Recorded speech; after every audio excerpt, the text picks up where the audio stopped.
할렐루야. 한 주간 승리하셨나요? 한번 저를 보세요. 예, 표정이 밝으려 보니까 좋네요. 한 주간 또 한 주뿐만 아니라 매 주마다 승리할 수 있는 우리 사랑하는 예수님의 주님께 모두 되시길 주님의 이름으로 축복합니다.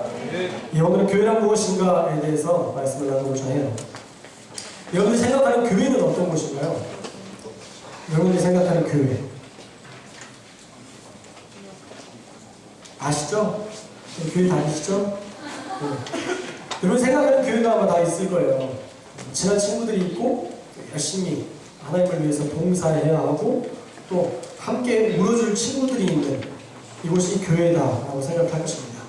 어쩌면 우리의 삶의 문화로 자리 잡은 교회는 그렇게 설명할 수 있습니다. 그런데 교회가 세워진 진짜 목적과 진짜 정의가 있어요. 교회는 단순히 교제를 위해서 세워진 것이 아니고요. 교회는 세상을 섬기기 위한 봉사의 자리를 위해서 섬겨진 게 아니고요. 교회는 그냥 좋은 사람들이 모이는 곳이 교회가 아니라 진짜 교회가 세워진 목적과 정의가 있다는 것입니다. 교회를 가리키는 단어인 퀴리아코스라는 단어가 있어요. 퀴리아코스는 퀴리오스, 주님이라는 뜻과 코스, 집이라는 뜻이 만난 합성어로 교회는 주님의 집이라는 이 정의가 바로 교회를 향한 하나님께서 가르치시는 교회의 정의입니다. 주님께 속한 공동체를 가리킬 때 교회라는 단어, 바로 퀴리아코스라는 이 단어를 사용한다는 거예요. 우리가 잘 알고 있는 에클레시아, 교회를 에클레시아라고 얘기하는데 이 에클레시아는 예배하는, 모임을 갖는, 집회하는 공동체를 가리킬 때 에클레시아라는 단어를 사용합니다. 그래서 원어를 통한 교회의 정의를 살펴보면 첫째는 교회는 퀴리오스, 뭐라고 그랬죠? 코스, 퀴리오스 코스, 주님의 집이 되어야 된다는 거예요. 뭐라고요? 예, 교회는 주님의 집이 되어야 됩니다. 그래야 진짜 비로소 진짜 교회가 되는 것입니다. 교회의 주인은요, 그 누구도 그 어떤 것도 되어서는 안 됩니다. 오직 하나님만이 우리 교회의 주인이 되셔야 합니다. 할렐루야. 저는 여러분들이 주님의 집으로서의 그 역할들을 감당할 수 있기를 주님의 이름으로 축복합니다. 하루하루 살아가는 것이 나를 위한, 나를 세우는, 내 스펙을 쌓는 그런 정도의 모습에서 그치어지는 것이 아니라 여러분이 날마다 주님의 집을 세워나가는, 주님을 주인으로 모시고 살아가는 그러한 삶을 사셨으면 좋겠어요. 그러기 위해서는요, 우리가 날마다 우리의 삶 속에서 하나님을 하나님으로 인정하는 그 인정함이 있어야 됩니다.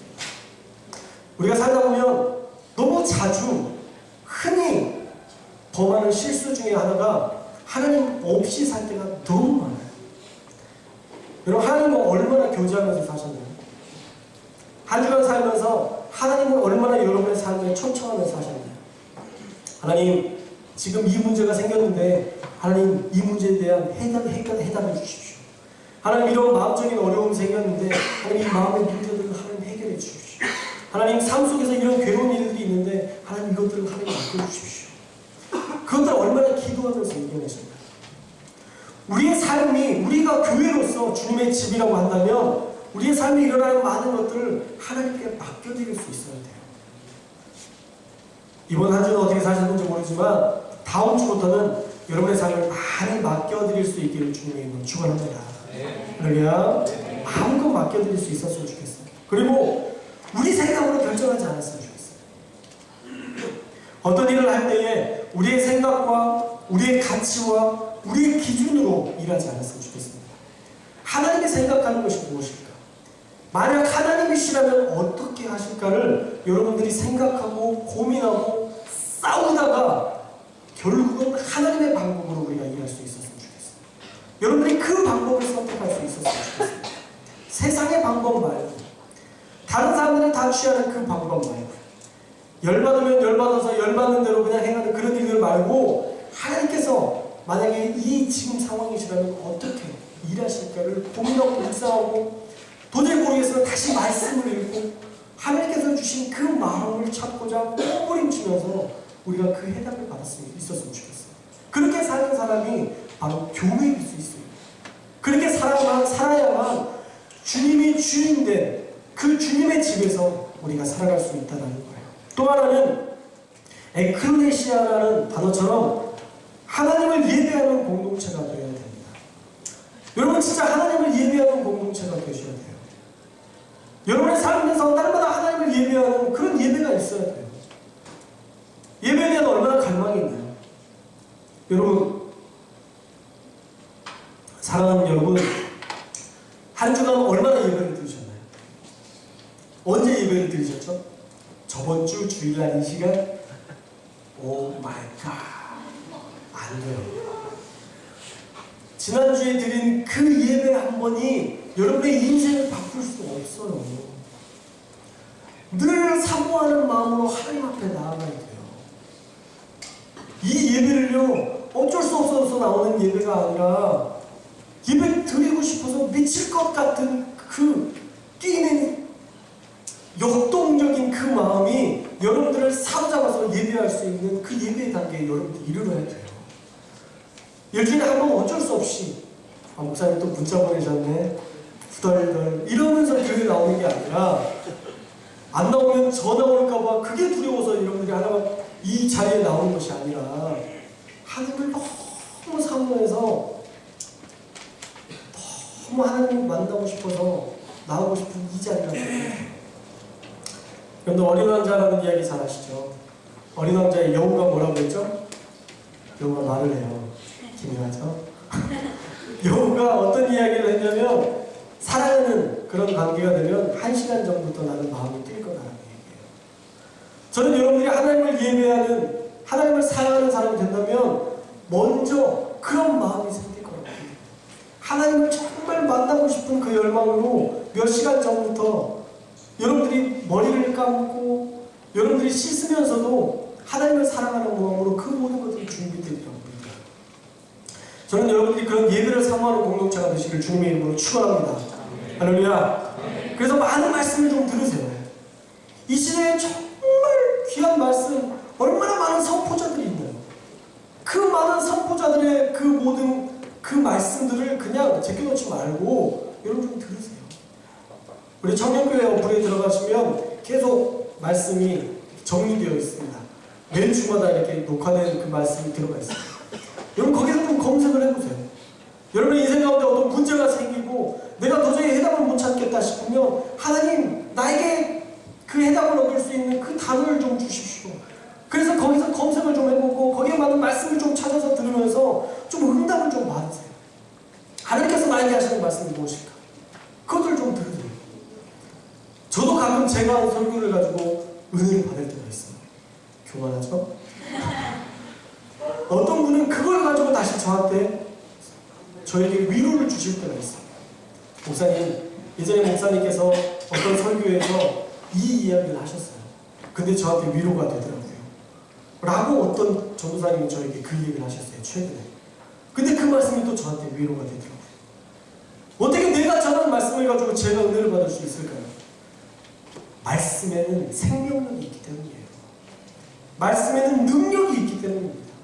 그 말씀은 능력 없이 살려고 하니까 늘 힘들고 지치는 거예요. 사랑하는 여러분, 진짜 에클레시아가 되기 위해서는 말씀을 사모하는 예배 공동체가 되어야 됩니다. 여러분이 예배 가운데에서 늘 하나님을 만날 수 있어야 됩니다. 여러분이 예배하는 공동체가 되셔서 교회로서 그 본질을 가지고 살아갈 수 있는 저와 여러분들이 되시길 주님의 이름으로 축원합니다. 그러려면 눈을 뜨셔야 돼요. 말씀을 듣기 위해서 가장 먼저 해야 될 건 눈을 뜨셔야 됩니다. 할렐루야. 성경을 펴지 안 하는데 읽어지는 분들이 있나요? 성경을 펴지 않았는데 성경이 읽어져요. 불가능한 일이에요. 귀를 열지 않았는데 말씀이 들린다? 불가능한 일입니다. 아주 기본적인 건데요. 여러분들 먼저 예배를 드리기 위해서 습관을 좀 버리세요. 그동안 해왔던 그 습관을 좀 버리세요. 예배 시간이 되면 눈을 감고 마치 듣는 것처럼 끄덕거리는 그 습관적인 그 모습을 여러분 버리셔야 돼요. 간혹 너무 그게 습관이 돼서 아닌데도 끄덕거리는, 그러면 안 됩니다 보는데 진짜 그렇게 사는 것처럼 고개를 끄덕이는 그런 사람들이 있어요. 눈을 뜨셔야 돼요. 할렐루야. 눈을 뜨시고 귀를 여시고 마음을 여시고 하나님의 음성을 좀 들으세요. 다른 것들에 집중하지 않도록 여러분 계속 대적하셔야 돼요. 여러분 예배 드리는 게 얼마나 어려운 일인지 아세요? 하나님의 말씀을 드리는 게 얼마나 어려운 일인지 아세요? 계속 사단은 여러분들을 공격해요. 여러분들이 예배 드리지 못하게 만들어요. 평소 때 신경 쓰이지 않았던 앞사람의 뒤통수에 있는 비듬이 괜히 신경을 쓰여서 예배를 못 드리는 경우들이 허다해요. 그런 일들이 있다니까요. 어떤 전도사님의 이야기를 들은 적이 있습니다. 너무 토요일날 사역을 준비하는데 너무 바빠서 너무 힘들어서 그렇게 그 주일 아침을 맞이했는데 맨 앞에 앉았대요. 그 전사님이 맨 앞에 앉았는데 순간 잠이 들고 말았습니다. 잠이 들고 말았어요. 그런데 하필 꿈이 농구 시합을 하는 꿈이고 자기도 모르게 공이 날아가는데 못 잡아가는 거예요. 본당에서 맨 앞에 전도사님이 이런 일들이 있었다는 그 고백을 들었어요. 물론 그 얘기를 듣고 난 다음부터 잠이 잘 오지는 않긴 하더라고요. 그런 일이 있을까 봐. 여러분도 그런 일들이 없기를 바랍니다. 할렐루야. 예, 먼저 눈을 뜨고 하나님의 말씀을 들었으면 좋겠습니다. 자, 그래서 우리가 예배를 드릴 때에는요, 어떤 것을 평가하기 위한, 어떤 것을 우리가 얻어내기 위한 그런 예배가 되어서는 안 돼요. 가끔 예배를 드릴 때 우리가 착각하는 게요, 예배를 뭔가를 얻으려고 와요. 오늘 힘들었는데 말씀을 다 위로받아야지. 그 위로를 못 받으면 상처를 받아요. 왜 위로도 어떻게 하나님 나한테 말씀 안 하시지? 여러분들 예배 드리러 오는 목적이 뭐예요? 하나님을 높이기 위한 거예요. 여러분 마음을 상처 치유하기 위해서 좀 병원 오신 게 아니에요, 여러분. 여러분들이 이 자리에 온 이유는요, 나와 함께 하셨던 그 하나님을 높이기 위해서 우리가 예배 드리는 거예요. 그동안 함께 하셨던 그 놀라운 역사를 하나님을 찬양하기 위해서 우리가 예배 드리는 것이지, 내 삶 속에 일어난 내 마음의 스크래치를 해결하기 위해서 여러분들 이곳에서 예배 드리는 것이 아닙니다. 여러분 그 중심을 바꾸셔야 돼요. 그렇지 않으면 늘 다른 것이 여러분의 마음을 혼란스럽게 해요. 말씀을 평가하게 되고요, 찬양팀을 평가하게 되고요, 공동체를 평가하게 돼요. 여러분 그 평가는 의미 없습니다. 그것이 여러분의 예배에 도움이 안 됩니다. 저는 우리 청년들이 그런 예배에 집중해서 예배할 때 하나님만 바라볼 수 있는 그런 예배자가 되었으면 좋겠어요. 아까 우리 청년들 뒤에서 그 물이 변하여 근데 그 찬양을 하는데 너무 좋더라고요. 죽은 나사로가 그런데 죽은 좀비처럼 갑자기 살아나는 막 이렇게 찬양을 율동을 하면서 하는데 너무 즐거웠어요. 너무 행복했어요. 하나님 앞에 그렇게 마음껏 예배하는 그 모습이 너무 예쁘고 사랑스러웠어요. 제가 뒤에서 보기에도 그 예배가 사랑스럽고 이쁜데 하나님은 얼마나 기쁘게 봐주셨겠어요. 저는 여러분들의 예배가 에클레시아로서의 모습을 다시 회복하기를 주님의 이름으로 축원합니다. 하나님만 높이는 그 예배가 회복될 수 있기를 주님의 이름으로 축원합니다. 성경은 예배에 대해서 이렇게 얘기하고 있습니다. 로마서 12장 1절에 이렇게 얘기합니다. 함께 읽겠습니다. 시작.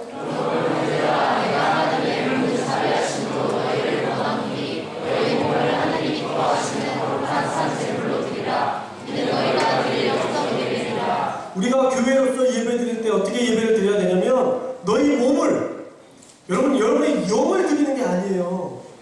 우리의 몸을 드리라고 얘기하고 있어요. 영으로 찬양하고 막 그런다면서 하는데 아니에요.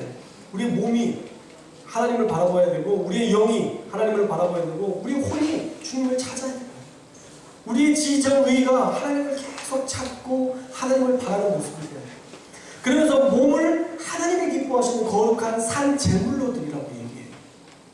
여러분 제물은요 곧 죽을 놈입니다. 살아는 있지만 곧 죽을 놈이에요.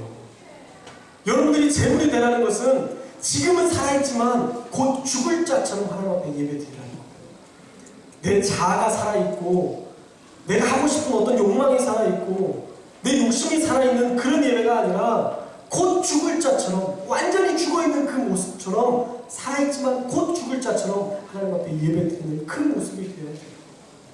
또 하나님께서 얘기하시기를 거룩하고 기뻐할 만한 하나님이 기뻐하시는 거룩한 산 제물인데 영어 성경에 이렇게 되어 있습니다. Holy and pleasing to God.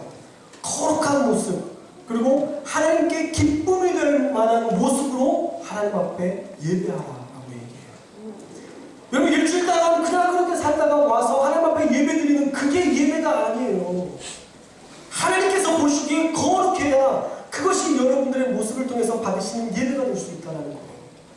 또 하나님이 기뻐하실 만한 모습이 있어야 되는 거예요. 저는 여러분의 삶을 알지 못합니다. 여러분들이 어떻게 살았는지 알 수 없어요. 그러나 하나님은 여러분의 삶을 아십니다. 하나님은 여러분의 삶을 완벽하게 아십니다. 여러분들이 하나님의 앞에 여러분의 삶을 드릴 때에 하나님, 제 거룩한 모습을 가지고 주님 앞에 나왔습니다. 하나님, 제가 주님의 기쁨이 되기 위해서 이렇게 살았습니다. 라고 말할 수 있는 그 무언가를 들고 하나님 앞에 나와서 거룩한 살아있는 제물이 되어야 된다는 거예요. 그냥 왔다 갔다 하는 그것이 교회가 아닙니다. 거룩하고 기쁨이 되는 그러한 사람이 되어야 비로소 우리가 교회라 불려질 수 있는 것입니다. 바라기는 그러한 예배가 회복될 수 있기를 주님의 이름으로 축원합니다. 다른 것으로 좀 흔들리지 마세요. 여러분. 의미 없는 것 때문에 흔들리지 마세요. 하나님 앞에 예배드리는 그 본질을 우리가 잊어버리지 않고 하나님 앞에 그렇게 예배드리면 돼요. 그 본질이 흔들리지 않는 그런 교회가 되시기를 주님의 이름으로 축원합니다. 자, 그렇다면 하나님께서 말씀하시는 교회는 어떤 것이 있는지 오늘 말씀 통해서 살펴보고자 합니다. 오늘 본문은요, 천국이 어떠한 곳인지 비유로 시작합니다. 그래서 아들의 혼인잔치를 베푼 임금의 이야기다 라고 이야기하고 있어요. 그러나 그 거룩한 초청에 자신의 개인적인 다양한 이유로 참석을 거절합니다. 우리 5절부터 6절 말씀을 함께 읽겠습니다. 5절부터 6절 말씀 시작. 그들이 돌아보지도 않고 한 사람은 자기가 죽고 한 사람은 자기 사업하러 가고 그 남은 자들은 그들을 좋아하고 욕하고 싶으니. 여기서 말씀하시기를 돌아보지도 않고 한 사람은 자기 밭으로 가고 한 사람은 자기 사업하러 가고 그 남은 자들은 종들을 잡아서 모욕하고 죽였다는 거예요. 관심이 없는 사람들이 있을 뿐만 아니라 관심이 없는 것은 둘째치고 임금이 보낸 그 종들을 오히려 모욕하고 잡아 죽였다라고까지 얘기합니다. 하나님의 일에 이 혼인잔치에 전혀 관심 없는 사람들의 모습이 나옵니다. 여러분, 왜 전도가 어려운 줄 아세요? 관심이 없기 때문이에요. 그들은 영혼에 관심이 없습니다. 그들은 영원한 생명을 가지고 사는 것에 관심 없습니다. 그들은 하나님께서 주시는 그 평안에 관심 없습니다. 그렇기 때문에 그들에게 전도하는 것은 참으로 어려운 일입니다. 그런데 그들에게 전도할 수 있는 방법이 없을까요? 그냥 포기해야 될까요? 아니에요. 그 방법은 뒤에 나옵니다. 뒤에서 살펴보도록 할게요. 이 모습이 바로 교회가 초대했을 때에 세상이 교회를 대하는 일반적인 방법이에요. 다 자기 일 때문에 바빠서 교회에 초청되는 것을 그리 기뻐하지 않고 지금 시대에 어쩌면 일반 사람들의 모습을 잘 표현하는 것이다 라고 생각이 됩니다. 천국은 눈에 보이지 않기 때문에 그렇게 소중하게 생각하지 않습니다. 그러나 그 초청은 하나님의 초청이었음을 기억해야 돼요. 이 초대를 거부했던 사람들, 그리고 종들을 죽였던 그 사람들은 결국 진노 아래 놓이게 되었습니다. 7절 8절 말씀을 함께 읽겠습니다. 7절 8절 시작. 임금이 노하여 군대를 보내어 그 사랑하는 자들을 진멸하고 그 동네를 불사르고 이에 조실에게 이르되 혼인잔치는 진멸되었으나 청한 사람들은 합당하지 아니하니. 지금 성경은 그들이 진멸당하는 이유에 대해서 8절에 청한 사람들이 합당하지 않다라고 얘기합니다. 천국은요, 아무나 가는 곳이 아닙니다. 천국은 적당히 해서 갈 수 있는 것은 더더욱이 아닙니다. 합당하지 않은 자가 어줍잖게 들어갈 수 있는 곳이 천국이 아니에요.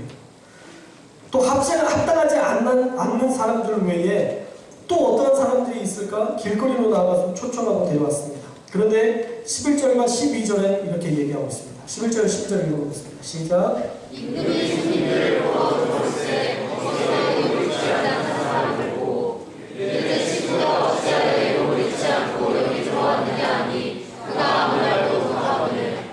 어떤 사람들은 관심이 없었고 어떤 사람들은 오히려 종들을 진멸하였고 또한 그것 때문에 하나님께서 진노하셔서 임금은 진노하셔서 그들을 진멸했다라고까지 이야기하고 있습니다. 그런데 11절 12절에 그렇다면 누구라도 데려와라 라고 해서 불러서 나가서 데려왔는데 11절 12절에 이렇게 얘기하고 있습니다.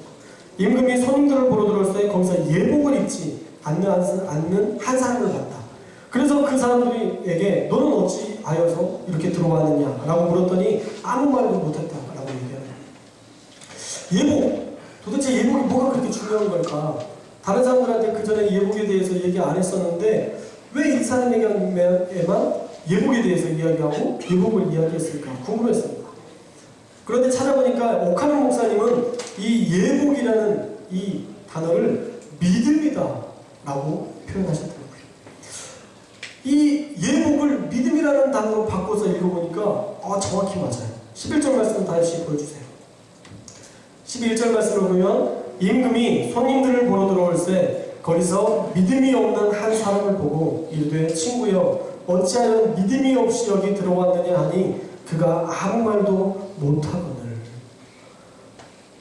믿음이라는 말씀으로 바꿔서 읽어봤더니 정확히 떨어졌습니다. 천국에 어떻게 믿음이 없이 들어갈 수 있겠어요? 여러분 하나님이 우리에게 천국에 들어올 수 있는 기준이 단 하나예요. 그것이 뭐죠? 믿음이에요. 믿음이 없이는 하나님을 기쁘시게 할 수 없다라고 성경은 분명히 기록하고 있습니다. 그런데 믿음이 없이 그 자리에 앉아있더라는 것입니다. 그랬더니 하나님께서 그를 내쫓으셨다라고 얘기합니다. 그리고 마지막 14절 말씀으로 오늘의 말씀이 끝이 납니다.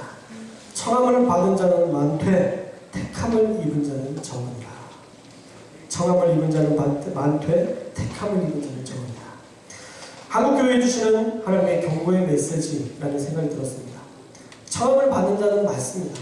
이 세상에 청함을 받는 자들은 정말 많아요. 그런데 택함을 입은 자는 적다라는 이 말씀을 우리의 마음에 새겨야 됩니다.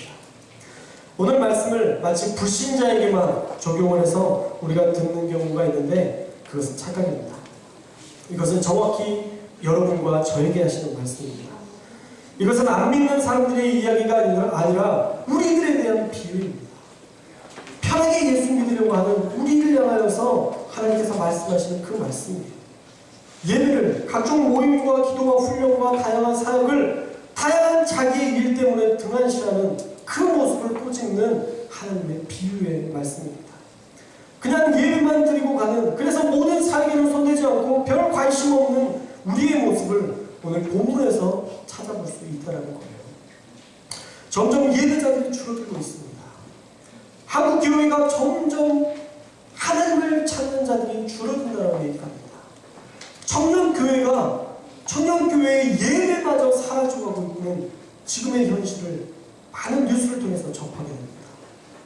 여러분, 우리가 깨어있지 않으면 안 되는 시기입니다. 우리가 하나님을 진정으로 예배하는, 하나님만 높이는 그런 교회가 되지 않고서는 이 한국교회를 지켜낼 수가 없습니다. 저는 여러분이 이 시대를 역행하는 교회를 우리 예수남 청년교회에서 만들어갈 수 있기를 주님의 이름으로 축원합니다. 할렐루야.